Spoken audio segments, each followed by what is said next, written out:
वही ऋषि उस वक्त काफी बोर हो रहा था और अचानक से उस आदमी को देख ऋषि झट से ओके कह देता है।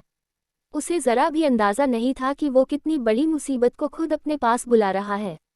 तो वह आदमी भी मुस्कुराते हुए चेयर ऋषि के करीब कर बैठ जाता है।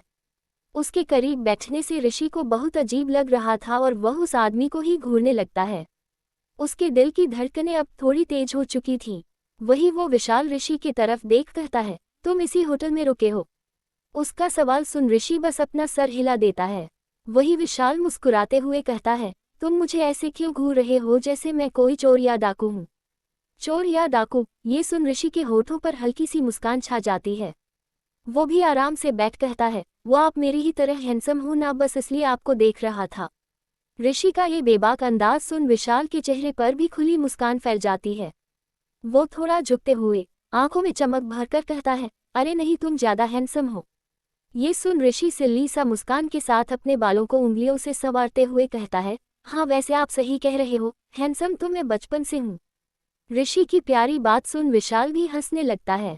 उसके चेहरे पर एक अजीब सी नरमी आ जाती है, जैसे वो कुछ पल के लिए अपना असली इरादा भूल गया हो। फिर वो ऋषि की तरफ अपना हाथ आगे बढ़ाते हुए कहता है, मेरा नाम विशाल है। वही ऋषि भी पूरे जोश से हाथ मिलाते हुए कहता है, और मेरा ऋषि। दोनों की हाथ मिलाने की वो छोटी सी मुलाकात जैसे किसी अनजाने खेल की शुरुआत थी। कुछ देर तक दोनों हल्की फुल्की बातें करते हैं। ऋषि हर बात पर खुलकर हंसता है और विशाल बस उसे देखता रहता है, जैसे वो उसकी हर मुस्कान को पढ़ने की कोशिश कर रहा हो। फिर विशाल थोड़ा झुककर धीमे लेकिन लुभावने अंदाज में कहता है, वैसे यहाँ से थोड़े दूर पर एक अच्छा सा बार है, अगर चाहो तो वहाँ चल सकते हैं। बार नाम सुनते ही ऋषि की आंखों में चमक आ जाती है। वो अंदर ही अंदर एक्साइटेड हो जाता है, जैसे उसे कोई नया एडवेंचर मिल गया हो। बिना ज्यादा सोचे वो झट से हाँ कर देता है। वही विशाल खड़ा हो कहता है, ओके, रात 9 बजे यहीं पर मिलते हैं, फिर यहाँ से दोनों ही साथ चलेंगे।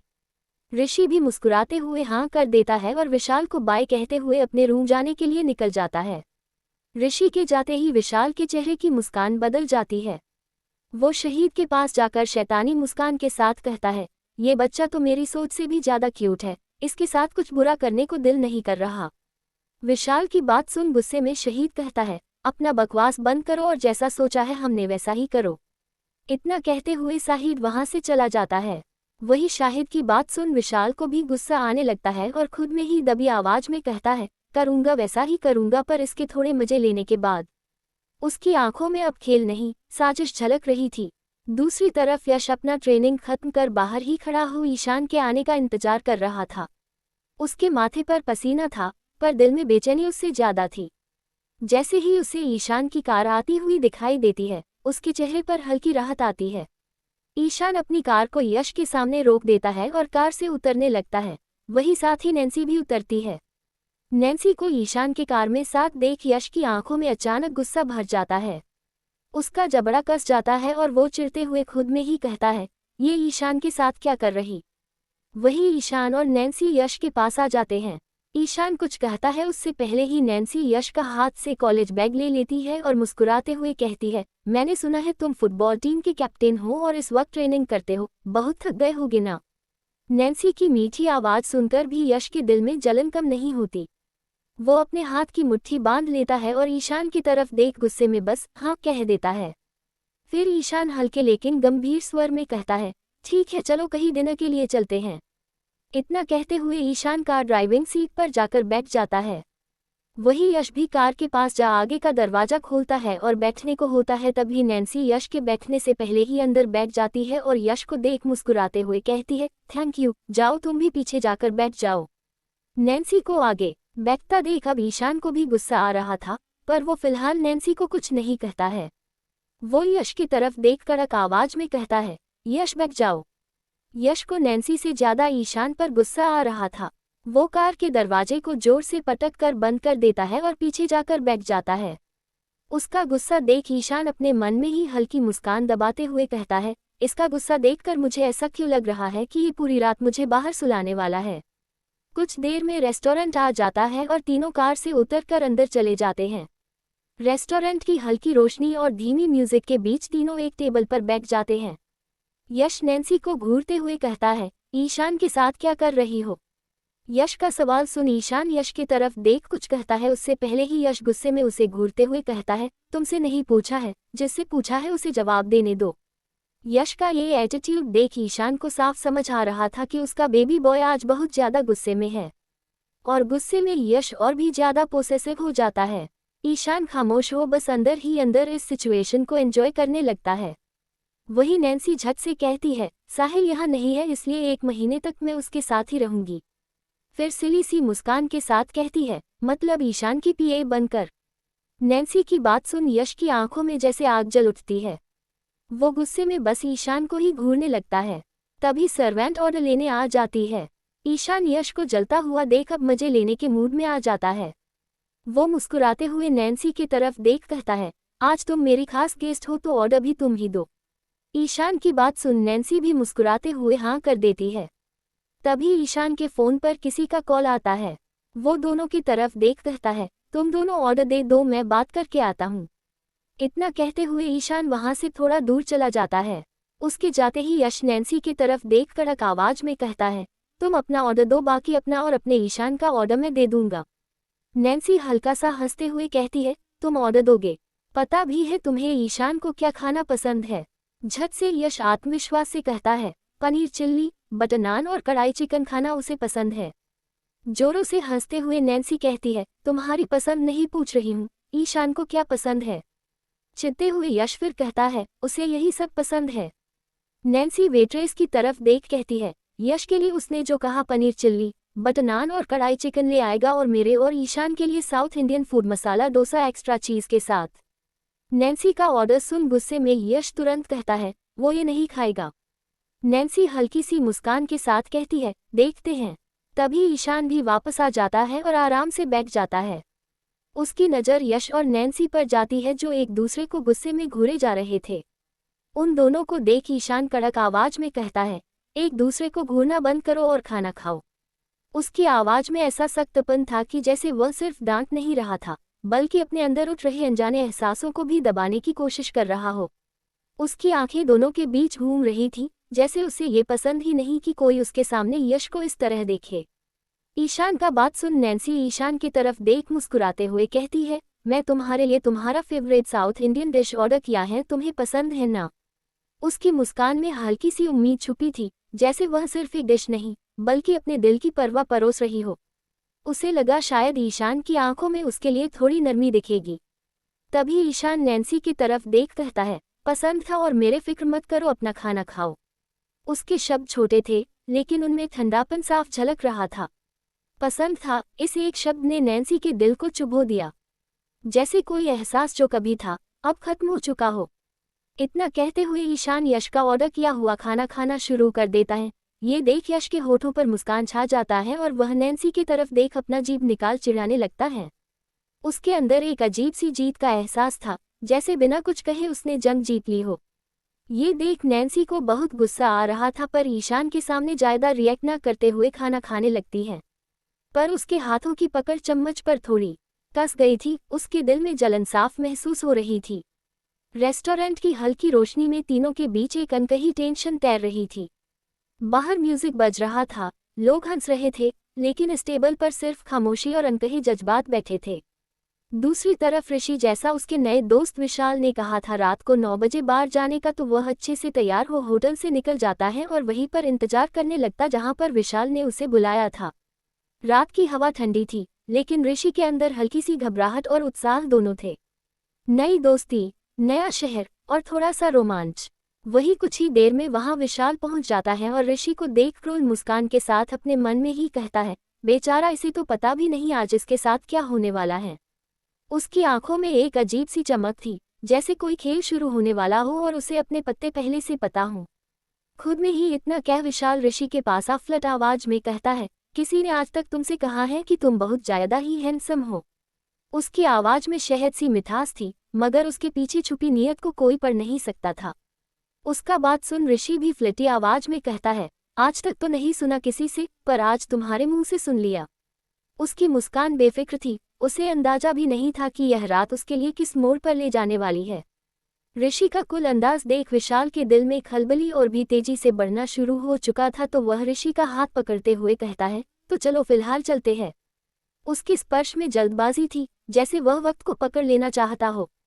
तो मुस्कुराते हुए ऋषि भी अपना सर को हाँ में हिला देता है और फिर दोनों चलना शुरू कर देते हैं।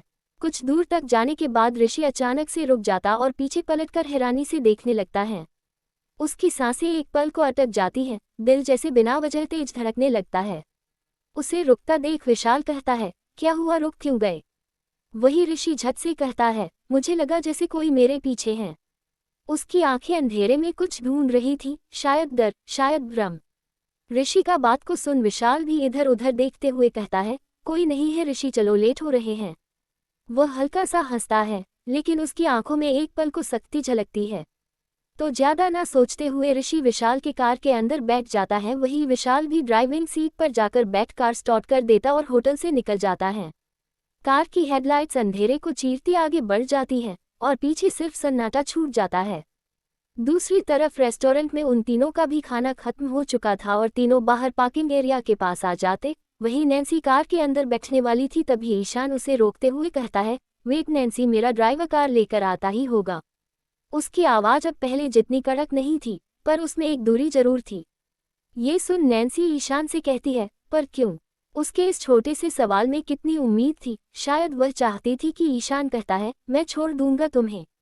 ईशान कुछ कहता है उससे पहले ही उसका ड्राइवर कार लेकर वहां पहुंच जाता है। तो ईशान नैन्सी की तरफ देख कहता है, मेरा ड्राइवर तुम्हें घर छोड़ देगा, रात हो गया है, अकेले जाना सेफ नहीं होगा तुम्हारे लिए। उसके शब्दों में जिम्मेदारी थी, पर अपनापन नहीं।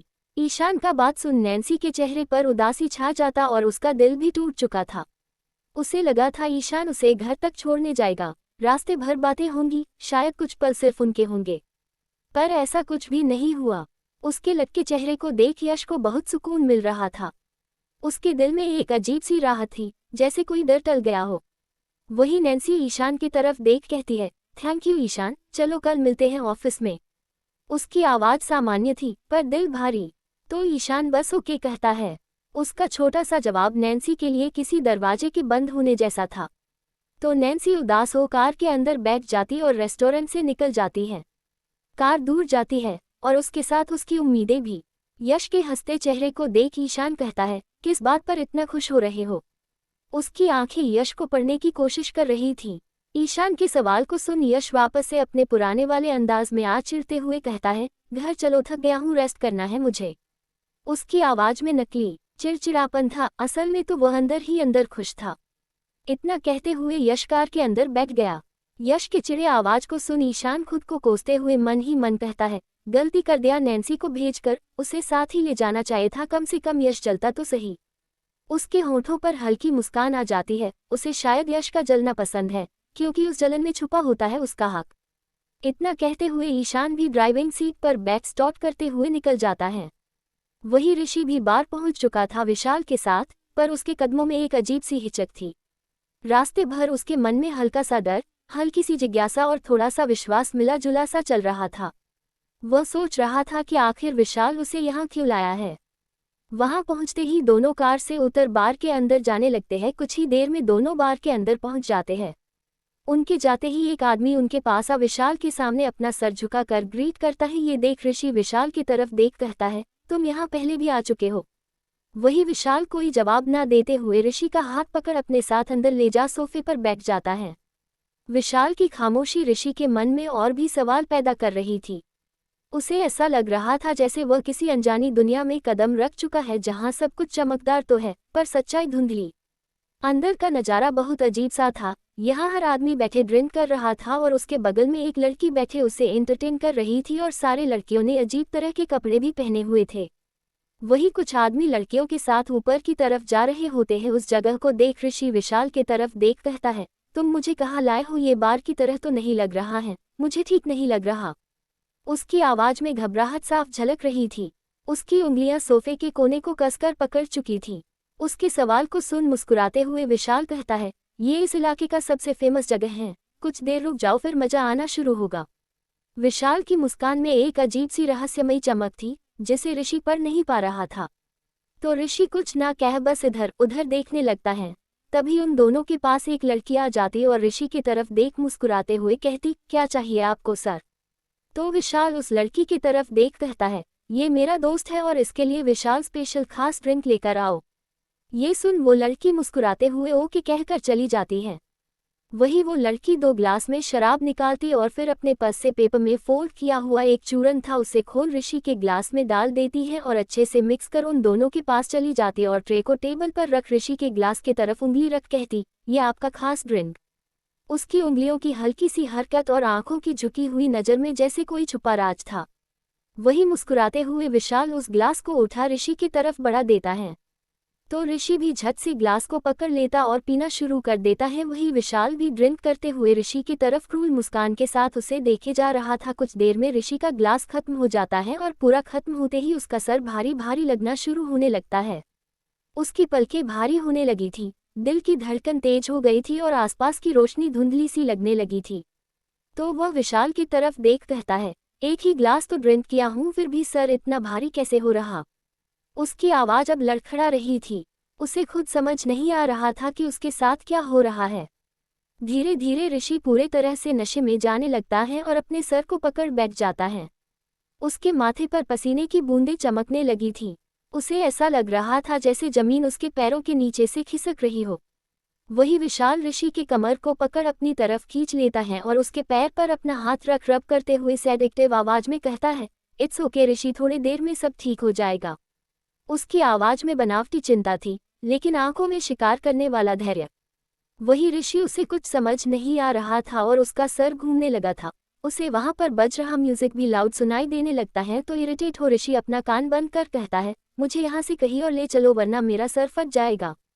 उसकी हालत अब बेहद खराब हो चुकी थी। उसे लग रहा था जैसे दीवारें उसके चारों ओर सिमट रही हों। तो विशाल चुटकी बजाकर एक लड़की को बुलाता और उसे देख कहता है, रूम रेडी है ना। तो वह लड़की भी हाँ कह देती है। तो विशाल ऋषि का हाथ पकड़ कहता है, चलो रूम में चलकर रेस्ट कर लेना। उसके चेहरे पर हल्की सी बनावटी चिंता थी पर आंखों की गहराई में कुछ और ही इरादे साफ झलक रहे थे। वही ऋषि बस उसे इस वक्त यहाँ से कहीं दूर जाना था तो वह भी खड़ा हो जाने लगता जहाँ विशाल उसे ले जा रहा था।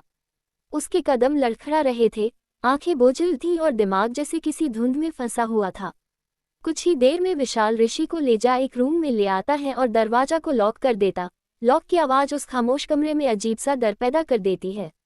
वही ऋषि उसे कुछ होश ही नहीं रहता। वो रूम के अंदर जा बेड पर लेट जाता है अपने दोनों हाथ फैलाकर जैसे खुद को संभालने की कोशिश कर रहा हो।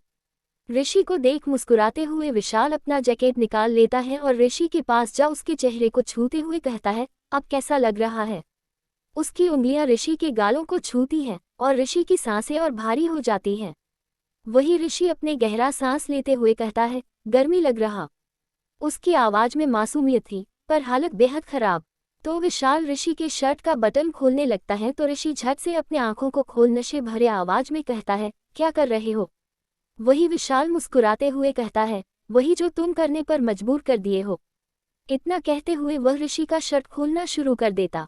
उसके चेहरे पर हवस भरी मुस्कान थी और आंखों में बेशर्मी। ऋषि बिल्कुल भी कंफर्टेबल नहीं था पर उस लड़की के दिए ड्रग्स के कारण उसे कुछ समझ नहीं आ रहा था तो खामोश हो बस वैसा ही लेटा रहता है। उसके दिल की धड़कनें तेज थी पर शरीर उसका साथ नहीं दे रहा था। वही बार में अचानक से ढेर सारे पुलिस आ जाते हैं और वहां मौजूद लोगों को पकड़ पकड़ अपने जीप में डालना शुरू कर देते और इस बात से अनजान विशाल ऋषि का शर्ट को खोल उसके शरीर को सेडिक्टिव छूते हुए कहता है, तुम कितने सेक्सी हो ये तुम्हें भी नहीं पता ऋषि, तुम पर किसी लड़की का क्या लड़के का भी दिल आ सकता है। इतना कहते हुए विशाल ऋषि के होठों के करीब जाने लगता है। कमरे का माहौल भारी और डरावना हो चुका था। तभी दरवाजे को तोड़ते हुए एक आदमी अंदर आता जो अपने चेहरे मास्क से ढक रखा था। उस आदमी को अंदर आता देख विशाल ऋषि से दूर हो जाता और चिल्लाते हुए कहता है, कौन हो तुम। वही वो आदमी विशाल को एक पंच मारते हुए कहता है, तुम्हारा बाप। इतना कह उसे और ठोकना शुरू कर देता है। तभी उस रूम में पुलिस आ जाता और उन दोनों की तरफ देख कड़क आवाज में कहता है, चलो थाने में जाकर अच्छे से लड़ना। इतना कह वो पुलिस अपने आदमी से कह दोनों को हथकड़ी पहनाने को था। तभी वो मास्क वाला आदमी अपना मास्क निकलता और उस पुलिस की तरफ देखता है। उस आदमी का चेहरा देख वो पुलिस सैल्यूट करते हुए कहता है, युवराज सर आप। युवराज को देख अंदर सभी मौजूद पुलिस हैरान हो जाते हैं तो युवराज किसी को जवाब ना देते हुए विशाल को एक और पंच मारते हुए उसका कॉलर पकड़ गुस्से में कहता है, लोगों को ड्रग्स देकर उसका फायदा उठाना गैर कानूनी काम करने के लिए तुम्हें पूरी जिंदगी जेल में सड़ना होगा। उसकी आंखों में आग थी, जबड़े कसे हुए थे और गुस्सा साफ झलक रहा था। इतना कह युवराज उसे पुलिस की तरफ धक्का देते हुए कहता है, ले जाओ इसे। तो वह पुलिस भी विशाल को हथकड़ी पहना देता है और ऋषि की तरफ देख कहता है, और इस बच्चे का क्या करना है, इसे देखकर तो लग रहा जैसे ये 18 साल का भी नहीं है। तो युवराज ऋषि की तरफ गुस्से में देख कहता है, इसे मैं संभाल लूंगा, बस मेरे आने का खबर इस रूम से बाहर नहीं जाना चाहिए। उसकी आवाज में अधिकार और चेतावनी दोनों थे। तो वह पुलिस भी हाँ कह विशाल को लिए निकल जाता है। उनके जाते ही कमरे में एक अजीब सी खामोशी छा जाती है। युवराज की नज़र जैसे ही ऋषि पर पड़ती है, उसका गुस्सा चिंता में बदल जाता है। वह तेजी से ऋषि के पास जा उसका हाथ पकड़ उठाते हुए कड़क आवाज में कहता है, ऋषि उठो। वही ऋषि मासूम आवाज में कहता है, मुझे बहुत गर्मी लग रहा, मुझे आइसक्रीम खिला दो ना। इस हालत में भी उसे आइसक्रीम का ख्याल आता देख युवराज को और गुस्सा आने लगता है और वह ऋषि का शर्ट ले उसे पहनाते हुए कहता है, तुम्हारा सारा गर्मी तो मैं तुम्हारे दिमाग से निकालूंगा, एक बार चलो तो सही। पर उसके हाथ बेहद संभल कर ऋषि को कपड़े पहना रहे थे। वही ऋषि बिल्कुल भी होश में नहीं था, पर युवराज का आवाज उसके कानों में पड़ते ही वो अपने आंखों को बंद किए हुए ही मुस्कुराते हुए कहता है, विशाल तुम्हारा आवाज सुन मुझे मेरे हैंडसम का याद आ रहा। ऋषि का बात सुन युवराज कहता है, हैंडसम कौन? तो ऋषि मुस्कुराते हुए ही कहता है, मेरा युवराज। मेरा युवराज। ये सुन युवराज के होठों पर स्माइल आ जाता है। उसके दिल की धड़कन एक पल को रुक सी जाती है। इस वक्त युवराज को ऋषि पर गुस्सा तो बहुत आ रहा था, उसे इस हाल ने देखकर पर अकेला छोड़कर जा भी नहीं सकता था। उसकी आंखों में नरमी उतर आती है, तो जल्दी से उसे शर्ट पहना ऋषि को अपने गोद में उठा बाहर ले जाने लगता है। वही ऋषि तब तक बेहोश हो चुका था, तो वह ऋषि को अपने साथ लिए बाहर ले आता। उसके कदम मजबूत थे पर दिल बेहद बेचैन, और उसे अपने कार के अंदर बैठा देता है। फिर उसके साइड का सीट बेल्ट को खोल उसे पहनाने लगता है। तभी ऋषि युवराज का हाथ पकड़ मासूम आवाज में कहता है, मेरा आइसक्रीम कहाँ है? वही युवराज उसका हाथ नीचे रख चिढ़ते हुए कहता है, अजीब लड़का है, अब भी इसे आइसक्रीम का ही ख्याल है। खुद में ही इतना कह युवराज उसके साइड का दरवाजा को बंद कर दूसरी तरफ जा ड्राइविंग सीट पर बैठ जाता है और कार स्टार्ट कर होटल जाने के लिए निकल जाता है। रास्ते भर उसकी नज़र बार बार ऋषि पर जाती रही। कुछ ही देर में होटल पहुंच जाते हैं दोनों। तो युवराज कार से बाहर निकल ऋषि के साइड जा कार के दरवाजे को खोल कड़क आवाज में कहता है, होटल आ चुका है, यहाँ मैं तुम्हें गोद में उठा नहीं ले जा सकता, तो उठो।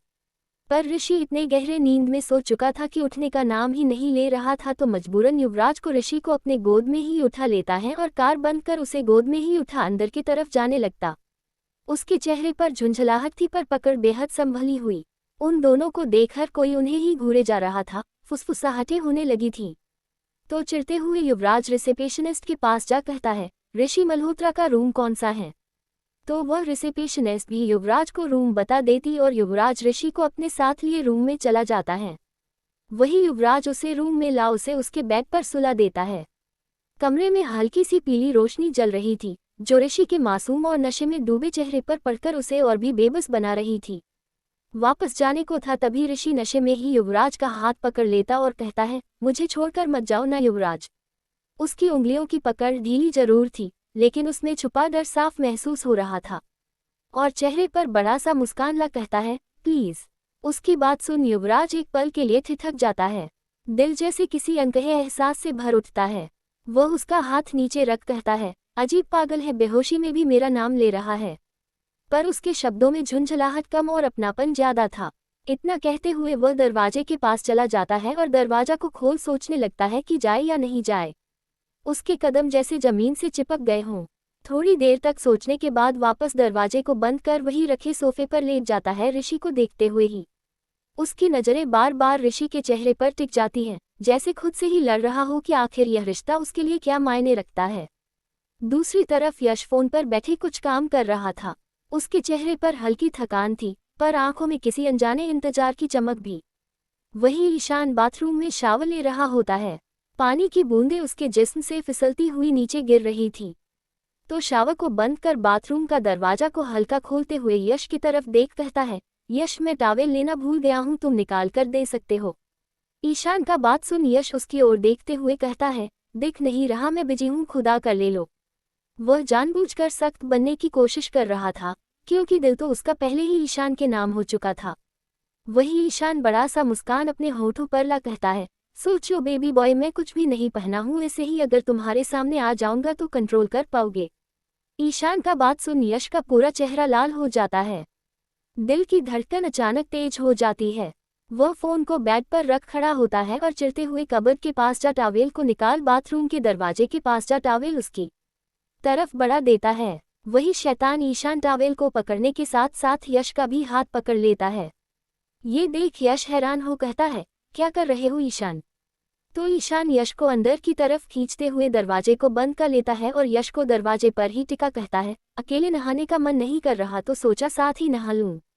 उसकी आंखों में शरारत थी, पर उस शरारत में छुपा प्यार साफ झलक रहा था। वही यश, उसका नजर तो सिर्फ ईशान के भीगे जिस्म पर ही टिका था, उसका बोलती ही बंद हो चुका था। दिल जैसे सीने से बाहर आ जाना चाहता था। तो ईशान यश के कान के करीब जा सेडिक्टिव आवाज में कहता है, आई नो बेबी बॉय, तुम भी वही चाहते हो जो मैं चाहता हूँ। इतना कहते हुए वही यश का टी शर्ट को खोलने लगता है। वही यश ईशान का हाथ पकड़ कहता है, तुमने झूठ कहा कि तुम कुछ भी नहीं पहने हो। तो ईशान मुस्कुराते हुए कहता है, तुम कहो तो मैं खोल दूं। तभी यश चिढ़ते हुए कहता है, जरूरत नहीं है, मुझे जाने दो बस। तो ईशान यश का हाथ मजबूती से पकड़ ऊपर कर लेता है और कहता है, जाने तो मैं तुम्हें कभी नहीं दूंगा अपनी लाइफ से। उसके शब्दों में इस बार मजाक कम और सच्चाई ज्यादा थी। इतना कह उसका हाथ पकड़ यश को अपने साथ शॉवर के पास ले आता है। ये देख यश का दिल थम सा जाता है और कहता है, क्या करने वाले हो? तो ईशान यश के आंखों में देखते हुए शॉवर को ऑन कर लेता है और यश के चेहरे को छूते हुए कहता है, वही जो तुम सोच रहे हो। इतना कहते हुए ईशान शॉवर के नीचे ही यश के होठों को पेशेंटली चूमने लगता है। पानी की बूंदें उनके बीच गिरती रहती हैं, जैसे हर एहसास को और गहरा बना रही हों। वही यश ईशान के करीब आते ही सब कुछ भूल जाता है और ईशान को किस करना शुरू कर देता है। किस करते हुए ही ईशान यश का टी शर्ट को निकाल लेता है और उसके गर्दन को किस करने लगता है। वही यश तो पूरी तरह से ईशान के प्यार में डूब चुका था और वह भी अपना हाथ से ईशान के जिस्म को छूने लगता है। उनके बीच की दूरी अब सिर्फ सांसों की रह गई थी। तभी यश ईशान के कंधे को पकड़ गहरा सांस लेते हुए कहता है, बस करो ईशान। उसके शब्दों में झिझक थी, पर दिल में चाहत भी उतनी ही थी। वही ईशान उसके गर्दन को किस करते हुए यश के सीने को किस करते हुए उसके सेंसिटिव पार्ट पर अपना होठों से सटा लीक करने लगता है। वही यश का सांस और भी गहरा होना शुरू हो जाता है। उसके होठों से हल्की सिसकारी निकल जाती है, जिसे वह रोकने की कोशिश करता है।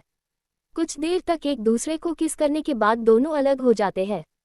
वही ईशान यश के चेहरे पर हाथ रख प्यार से कहता है, नानू चाहते हैं नैन्सी कंपनी आकर काम करे, इसलिए वो। ईशान इतना कहा ही था कि आगे यश बोल पड़ता है, सिर्फ नानू चाहते हैं या तुम भी? तो वही मुस्कुराते हुए ईशान कहता है, मैं सिर्फ तुम्हें चाहता हूँ, बस तुम्हें। ये सुन यश आगे कुछ बोल ही नहीं पाया। तभी ईशान कहता है, ठीक है चलो चलते हैं। इतना बोल दोनों कपड़े पहन रूम में आ जाते हैं। कमरे में आते ही माहौल बदल जाता है, पर उनके दिलों की धड़कन अब भी तेज थी। वही यश गुस्से में बेड पर बैठा ईशान को ही घूरे जा रहा था। उसे देख ईशान हेयर ड्रायर निकाल यश के पास आ कहता है, बाल भीगे हैं, अगर ठंड लग गया तो मुझे ही तुम्हारा केयर करना पड़ेगा। वही चिढ़ते हुए यश उसके हाथ से हेयर ड्रायर को लेने की कोशिश करते हुए कहता है, तुम्हें फिक्र करने का जरूरत नहीं है, मैं बाल सुखा लूंगा। उसके शब्द सख्त थे, पर आंखों में नरमी थी। तो ईशान उसका हाथ पकड़ कड़क आवाज में कहता है, तुम्हारी फिक्र करने के लिए मैं हूं अभी। इतना कह वो हेयर ड्रायर को ऑन कर प्यार से यश के बालों को सुखाने लगता है। उसकी उंगलियां जब जब यश के बालों से गुजरती, यश का दिल अजीब सा सुकून महसूस करता। वही यश तो बस ईशान के आंखों में ही देखता रहता। कुछ देर में ईशान उसके बालों को सुखा उसे बेड पर लेटा देता है और खुद उसके बगल में लेट जाता है। कमरे में अब शांति थी, बस दोनों की सांसों की आवाज। तो यश ईशान की तरफ देख कहता है, कल मैं तुम्हारे साथ ऑफिस चल सकता हूँ? तो ईशान उसे घूरते हुए कहता है, क्यों कॉलेज नहीं जाना? तो मासूम आवाज में यश कहता है, मुझे देखना है तुम कैसे काम करते हो, और वैसे भी एग्जाम आने वाला तो प्रोफेसर अभी क्लास नहीं ले रहे। फिर अपने फेस पर क्यूट सा पाउट बना कहता है, अगर तुम नहीं चाहते तो ठीक है, नहीं जाऊंगा। उसका बात सुन ईशान को अच्छे से समझ आ रहा था उसके दिमाग में कुछ खुराफाती आइडिया चल रहा है। फिर भी वह उस मासूमियत पर दिल हार बैठता है। मुस्कुराते हुए ईशान कहता है, फाइन चल सकते हो, पर एक शर्त पर। तो खुश होते हुए यश कहता है, कौन सा शर्त? कल बताऊंगा। इतना कहते हुए ईशान यश के सीने पर अपना सर रख देता है और आंखों को बंद कर लेट जाता है। उसके चेहरे पर संतोष था, जैसे उसे उसका सुकून मिल गया हो। वही यश चिढ़ते हुए कहता है, क्या कर रहे हो? तो ईशान आंखों को बंद किए हुए ही कहता है, सुकून लेने की कोशिश। वही यश भी अपने आंखों को बंद किए हुए अपने मन में ही कहता है, किसी भी तरह मुझे तुम्हारे बारे में सब कुछ पता लगाना ही होगा। आखिर तुम करना क्या चाहते हो और उसके लिए मुझे तुम्हारे ऑफिस जाना पड़ेगा ईशान। इतना कह वो भी सो जाता है। Thank you.